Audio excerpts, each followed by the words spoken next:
Clearly, there is no love lost between Sage Steele and ESPN. And even a few years after her departure from the network, there's still stories coming out about things that happened while she was there. Of course, this is before they tried to bench her over her political opinions. That was before she ended up suing their asses for the way that they treated her. And now Sage Steele is once again making the rounds. She's got a new podcast. She's doing things like that. Well, a story came up about an old interview she did with President Biden after Joe Biden got elected. He appeared on ESPN. And it's not really a surprise to hear that, he knew what questions were coming ahead of time. But the very idea of every single word she said would be completely and totally scripted by ESPN and Disney executives, that was news to a few people. Sage Steele says her ESPN interview with Joe Biden was scripted by network execs. Every single question. So let's look. Colin Rugg tweeted this out. Let's watch this. This is the clip where she did an interview over with Fox and said this. Here as we get set for a wonderful day in sports. Opening day for America's national pastimes. This was about 2 months after he took office.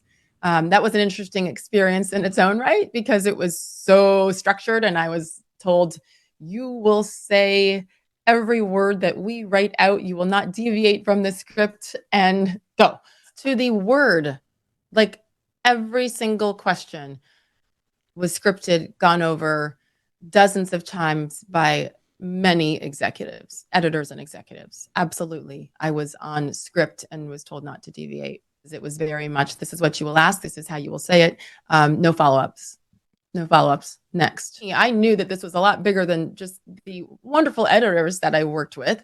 This went up to the fourth floor, as we said, that we're all the bosses, the top executives, the decision makers are the president of our company, the CEO, where they all work. Now, I can understand, right, when you have the president of the United States coming onto a sports network, I expect it to have some idea of how it's going to go, for them to have some idea of it's going to go. That's not really a surprise to me. But Joe Biden is a different story. Joe Biden is basically fucking retarded.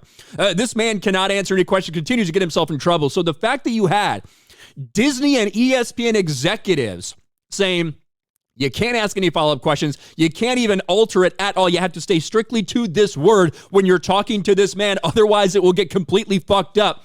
I guess that's not that surprising. I certainly don't think they had those same rules in place when they would talk to someone like Donald Trump or anything like that. That can't be the fucking case. But when it comes to this man, he needs to be coddled. We know people at Disney and ESPN want him in positions of power. So it's not that surprising that they wouldn't let Sage Steele deviate one single letter, one single word, ask a follow-up question, anything. This man needs to have everything laid out in front of him, and now Sage Steele is putting ESPN on blast for that. What do you guys think about this? Let me know in the comments section below. Smash a like button, subscribe to the channel, ring the bell for notifications, share this video out there, and I'll talk to you later.